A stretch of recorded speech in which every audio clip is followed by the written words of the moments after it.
A Modest Proposal by Jonathan Swift. It is a melancholy object to those who walk through this great town or travel in the country when they see the streets, the roads, and cabin doors crowded with beggars of the female sex, followed by 3, 4, or 6 children, all in rags and importuning every passenger for an alms. These mothers, instead of being able to work for their honest livelihood, are forced to employ all their time in strolling to beg sustenance for their helpless infants, who, as they grow up, either turn thieves for want of work, or leave their dear native country to fight for the Pretender in Spain, or to sell themselves to the Barbados. I think it is agreed by all parties that this prodigious number of children in the arms or on the backs or at the heels of their mothers, and frequently of their fathers, is in the present deplorable state of the kingdom a very great additional grievance. And therefore whoever could find out a fair, cheap, and easy method of making these children sound, useful members of the Commonwealth would deserve so well of the public as to have his statue set up for a preserver of the nation. But my intention is very far from being confined to provide only for the children of professed beggars.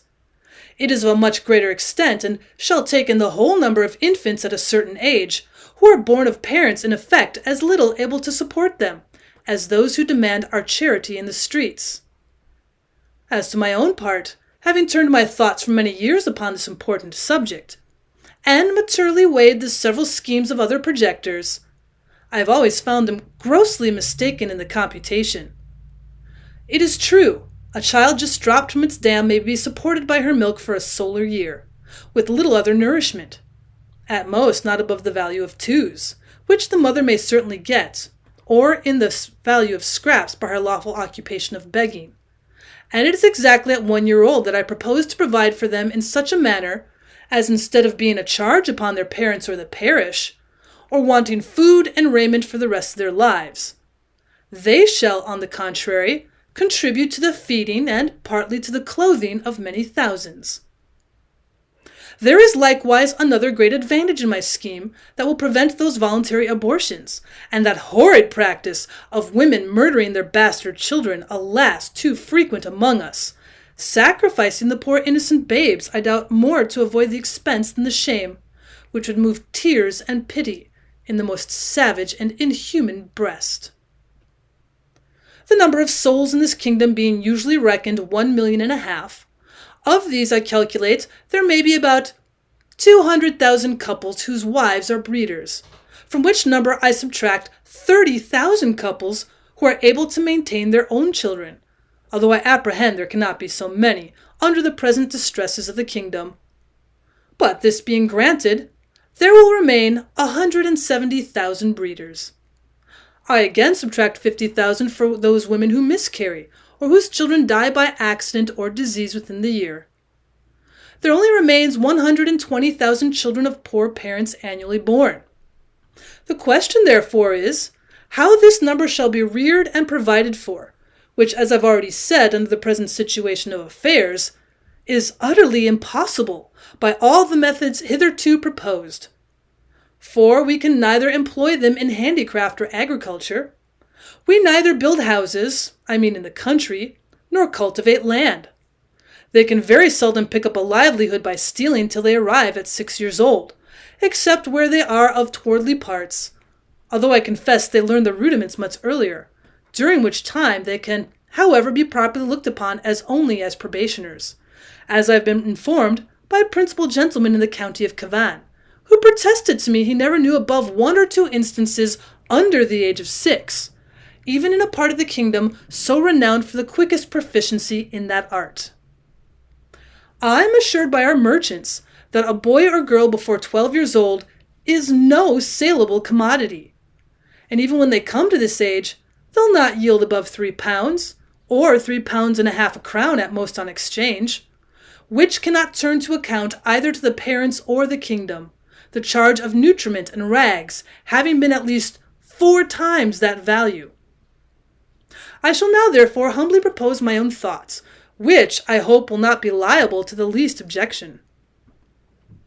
I have been assured by a very knowing American of my acquaintance in London that a young healthy child well nursed is at a year old a most delicious, nourishing, and wholesome food, whether stewed, roasted, baked, or boiled. And I make no doubt that it will equally serve in a fricassee or a ragout. I do therefore humbly offer it to public consideration that of the 120,000 children already computed, 20,000 may be reserved for breed, whereof only 1/4 part to be males, which is more than we allow to sheep, black cattle, or swine. And my reason is that these children are seldom the fruits of marriage, a circumstance not much regarded by our savages. Therefore 1 male will be sufficient to serve 4 females. That the remaining 100,000 may be at a year old, be offered in the sale to the persons of quality and fortune through the kingdom, always advising the mother to let them suck plentifully in the last month, so as to render them plump and fat for a good table. A child will make 2 dishes as an entertainment for friends, and when the family dines alone, the fore or hind quarter will make a reasonable dish, and, seasoned with a little pepper or salt, will be very good boiled on the 4th day, especially in winter. I have reckoned upon a medium that a child just born will weigh 12 pounds, and in a solar year, if tolerably nursed, increaseth to 28 pounds. I grant this food will be somewhat dear, and therefore very proper for landlords, who, as they've already devoured most of the parents, seem to have the best title to the children. Infant's flesh will be in season throughout the year, but more plentiful in March, and a little before and after, for we're told by a grave author, an eminent French physician, that fish being a prolific diet, there are more children born in Roman Catholic countries about 9 months after Lent than at any other season. Therefore, reckoning a year after Lent, the markets will be more glutted than usual, because the number of popish infants is at least 3 to 1 in this kingdom, and therefore it will have one other collateral advantage. It will lessen the number of papists among us. I have already computed the charge of nursing a beggar's child, in which list I reckon all cottagers, labourers, and 4/5 of the farmers to be about 2 shillings per annum, rags included. And I believe no gentleman would repine to give 10 shillings for the carcass of a good fat child, which, as I've said, will make 4 dishes of excellent nutritious meat, when he hath only some particular friend or his own family to dine with him. Thus the squire will learn to be a good landlord, and grow popular among his tenants. The mother will have 8 shillings net profit, and be fit for work till she produces another child. Those who are more thrifty, as I must confess the times require, may flay the carcass, the skin of which artificially dressed will make admirable gloves for ladies, and summer boots for fine gentlemen. As to our city of Dublin, shambles may be appointed for this purpose in the most convenient parts of it, and butchers we may be assured will not be wanting. Although I rather recommend buying the children alive, and dressing them hot from the knife, as we do roasting pigs. A very worthy person, a true lover of his country, and whose virtues I highly esteem, was lately pleased in discoursing on this matter to offer refinement upon my scheme.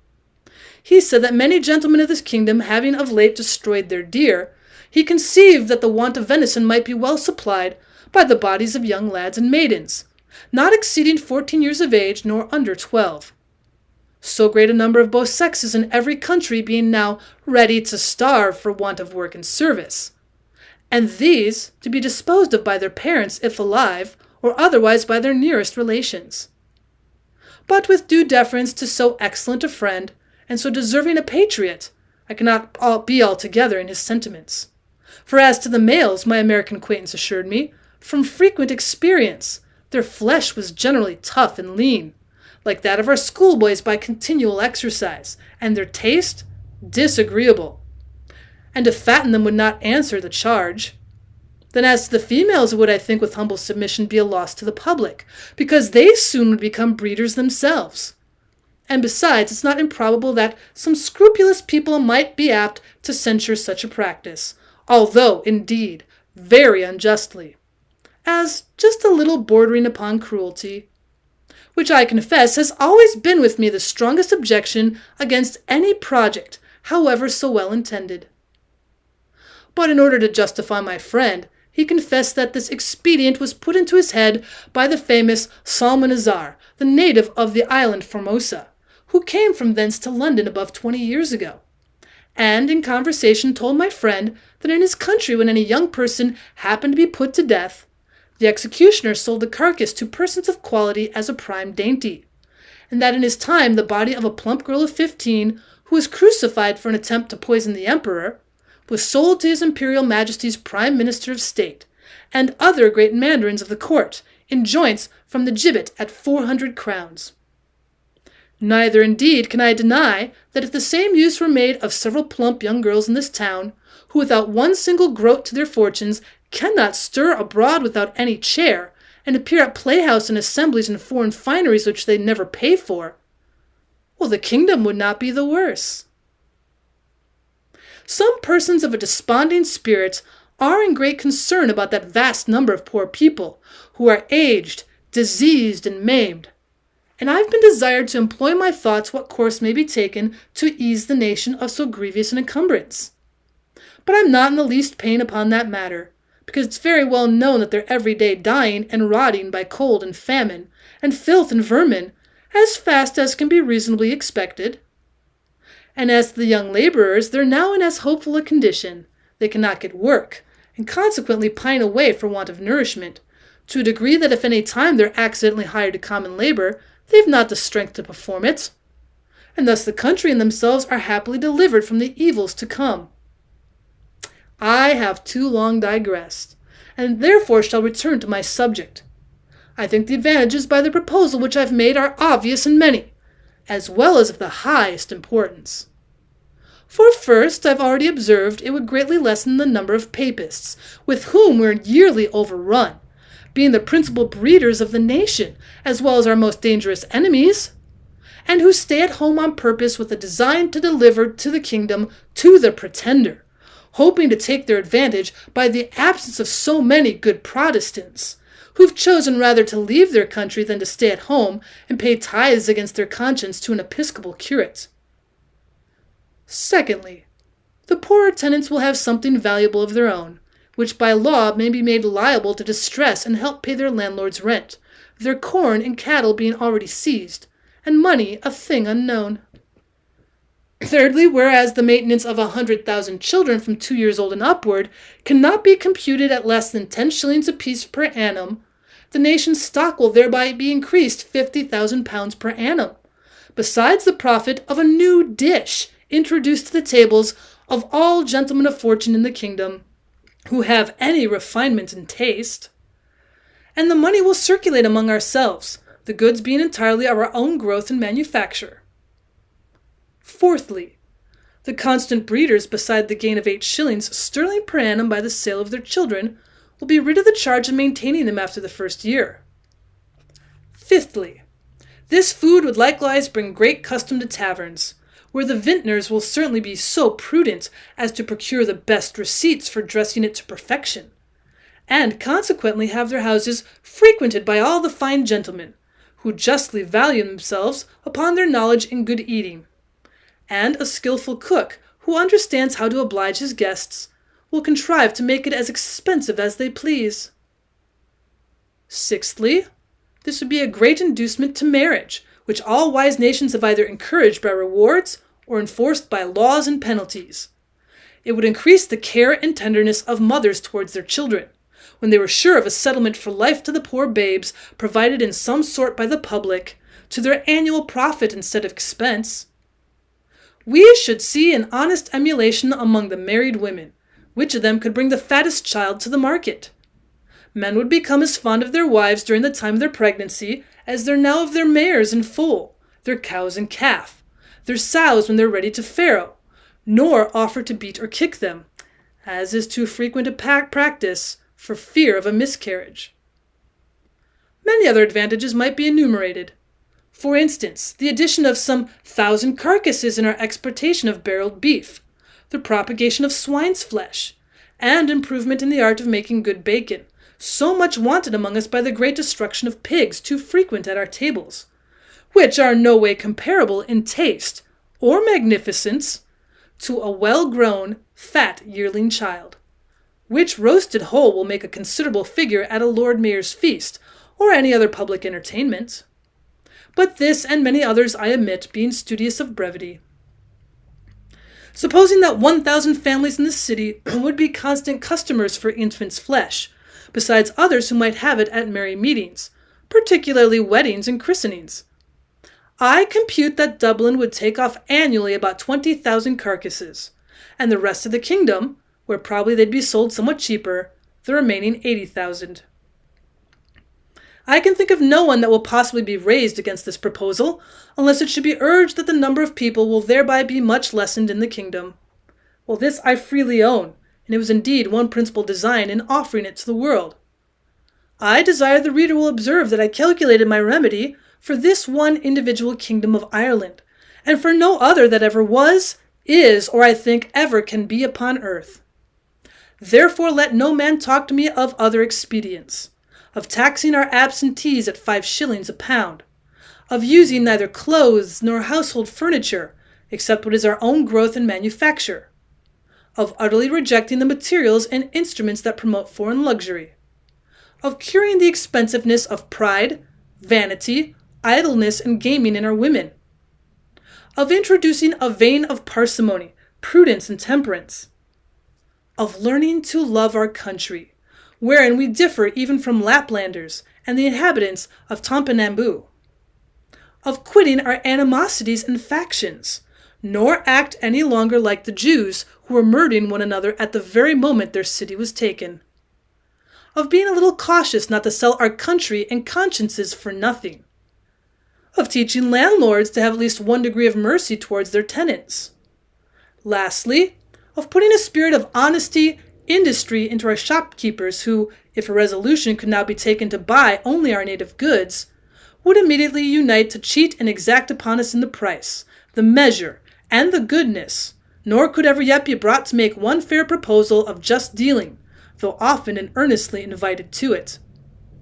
Therefore, I repeat, let no man talk to me of these and the likes expedients till he hath at least a glimpse of hope that there will ever be some hearty and sincere attempt to put them into practice. But as to myself, having been wearied out for many years with offering vain, idle, visionary thoughts, and at length utterly despairing of success, I fortunately fell upon this proposal, which as it is wholly new, so it hath something solid and real, of no expense and little trouble, full in our own power, and whereby we can incur no danger in disobliging England. For this kind of commodity will not bear exportation, the flesh being of too tender a consistence to admit a long continuance in salt, although perhaps I could name a country that would be glad to eat up our whole nation without it. After all, I'm not so violently bent upon my own opinion as to reject any offer proposed by wise men, which shall be found equally innocent, cheap, easy, and effectual. But before something of that kind shall be advanced in contradiction to my scheme, and offering a better, I desire the author or authors will be pleased maturely to consider 2 points. First, as things now stand, how they'll be able to find food and raiment for 100,000 useless mouths and backs. And secondly, there being a round million of creatures in human figure throughout this kingdom, whose whole subsistence put into a common stock would leave them in debt 2 millions of pounds sterling, adding to those who are beggars by profession to the bulk of farmers, cottagers, and laborers, with their wives and children who are beggars in effect. I desire those politicians who dislike my overture, and may perhaps be so bold as to attempt an answer, that they'll first ask the parents of these mortals whether they would not at this day think it a great happiness to have been sold for food at a year old in the manner I prescribe, and thereby have avoided such a perpetual scene of misfortunes as they've since gone through by the oppression of landlords, the impossibility of paying rent without money or trade, the want of common sustenance, with neither house nor clothes to cover them from the inclemencies of the weather, and the most inevitable prospect of entailing the like or greater miseries upon their breed forever. I profess in the sincerity of my heart that I have not the least personal interest in endeavoring to promote this necessary work, having no other motive than the public good of my country, by advancing our trade, providing for infants, relieving the poor, and giving some pleasure to the rich. I have no children by which I can propose to get a single penny, the youngest being 9 years old, and my wife past childbearing.